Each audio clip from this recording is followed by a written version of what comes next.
All right. Our objective for today is that I can factor trinomials in the form of ax squared plus bx plus c. So now, unlike yesterday, we're going to have a number in front of the x squared every time. All right, so factoring when a and c are positive.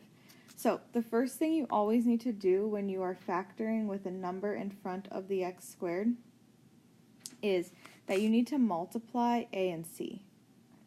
All right, so you take a and you multiply it times c, and that gives you 10. So now we need to find a number that multiplies to 10 and that adds up to 2. Sorry, not 2. That adds up to 11. Right?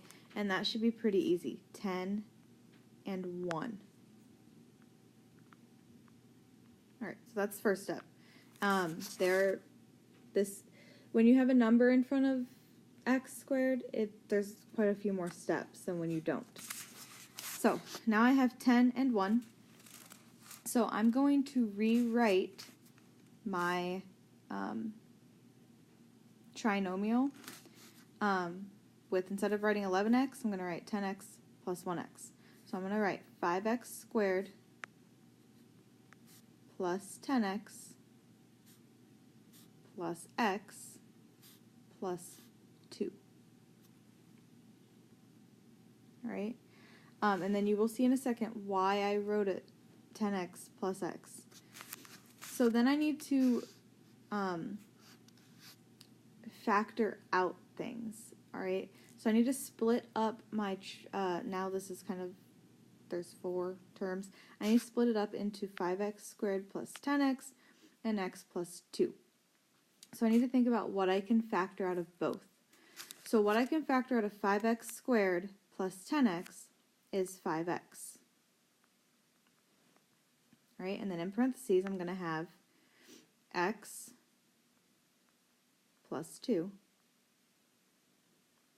All right, and then what I can factor out of x plus 2 is just a 1. All right, I can't really factor anything out, but I need to say that I factored something out.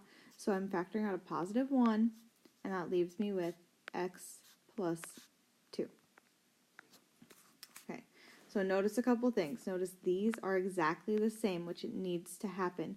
If what you get in your parentheses is not exactly the same, you did it wrong. All right. So now I can rewrite my 2 binomials as I take the term here and the term here. So 5x plus 1 times x plus 2. And that gives me my factored form of 5x squared plus 11x plus 2. Okay. We're going to do some more, so don't worry if that was confusing.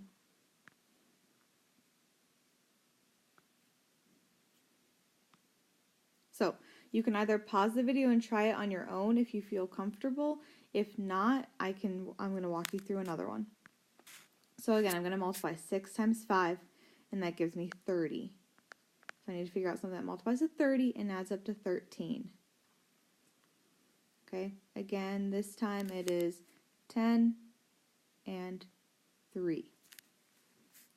So when I'm placing my numbers, I always try and think about which pairs go together better, I guess. And in my opinion, so when I'm writing this, I have 6x squared. Now I can either write 10x or 3x. And my opinion is that 6x squared and 3x go better together. So plus 3x, right, they can be factored better than if I put 6x and 10x. Plus 10x plus 5. And same with that. 10 and 5 can be factored better together, and 6 and 3 as well. So I'm going to pull out a number. So I'm going to pull out 3x from 6x plus 3x. And that leaves me with 2x plus 1. Then on 10x plus 5, I'm going to pull out a positive 5. And that leaves me with 2x plus 1. Okay, all of this is stuff you've already done. We're just factoring the greatest common factor out of both terms and rewriting what's left. All right. So then I'm going to just rewrite my factored form. So 3x plus 5 times 2x plus 1. And that will give me 6x squared plus 13x plus 5.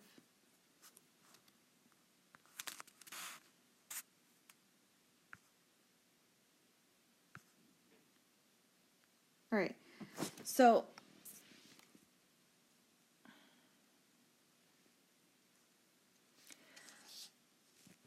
suppose AC is positive and B is negative. What are you going to know about the factors of A and C? All right, so if, I think that's in the next one. If AC is,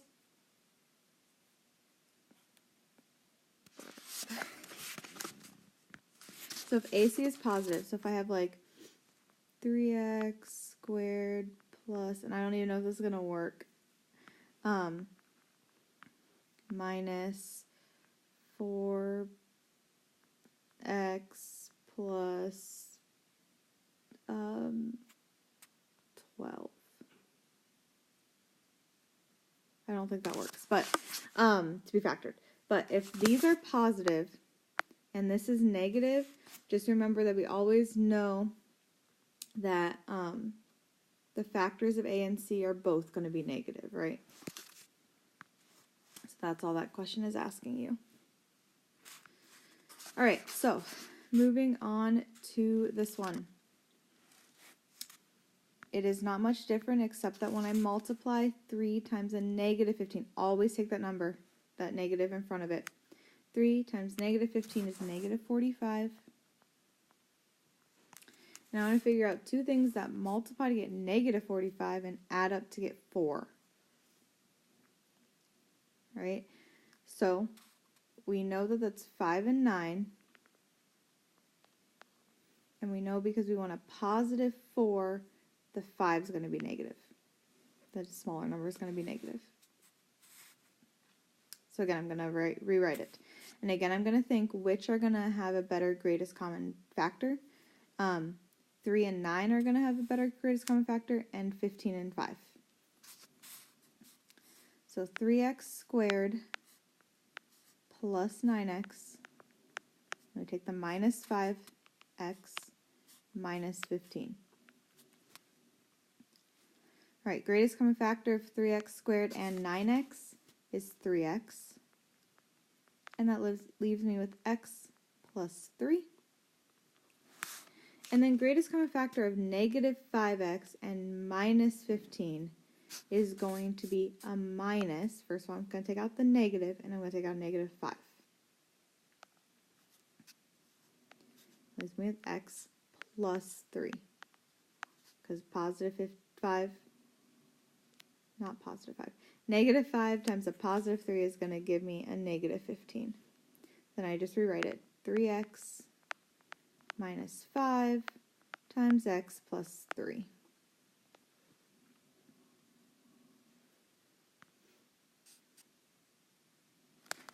Okay, I want you to pause the video real quick and email me or email Miss Weldy if she's your teacher, and say that you are at 9 minutes and 15 seconds in the video. All right, we are just keeping people accountable and making sure that they're actually watching the video, and this will be, you need to have emailed us in order to get that point. All right, I want you to pause the video and I want you to try this one on your own.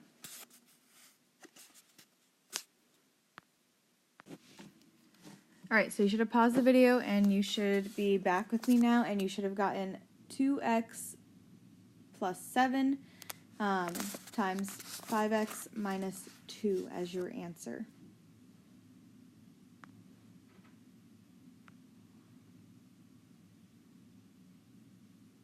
All right.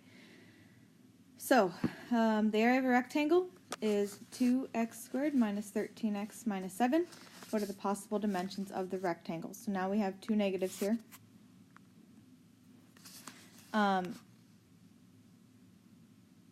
So that being the case, we're going to multiply again, and we're going to figure out what becomes negative 14, multiplies to get negative 14, and adds up to get negative 13. All right, so that would be negative 14 and positive 1.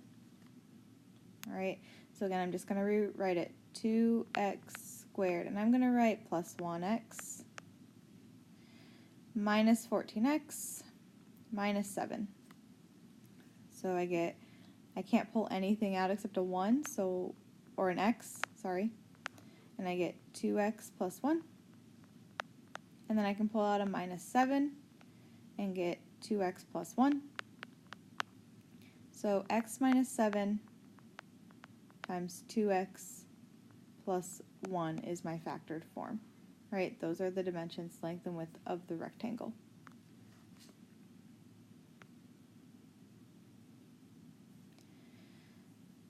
Alright, again, I want you to pause the video, try it on your own, and then unpause and... Alright, so you should have gotten 4x plus 5 times 2x plus 3.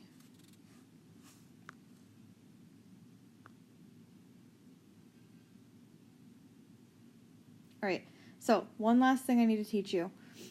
If it is at all possible ever, the first thing you need to do is factor out a monomial.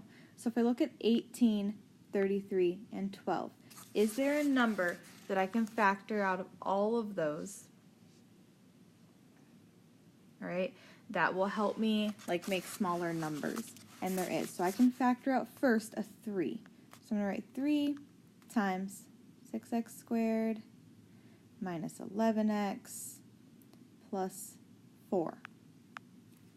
Right? And then this starts to make it a little bit easier. So I multiply 6 times 4. I get 24 and negative 11. So that means that my two numbers need to be negative 8 and negative 3. Right? So I'm just going to remember that I keep this 3 out here. I'm going to rewrite 6x squared minus 3x minus 8x plus 4. This becomes, I take out a 3x. This becomes 2x minus 1. I take out a 4 plus 4. I take out a minus 4 because I need to keep it. If I take out a minus 4, then this becomes 2x minus 1. Right? So then my last thing that I'm going to write this first, 3 times 3x minus 4 times 2x minus 1. Alright, and that just makes it a lot easier to do the problem. Alright, so we are done for today. I want you to go back to Canvas and read what is being asked of you to do. You do have a few problems that you need to do today and turn into me in order to get some points. And then we will have another video for you tomorrow.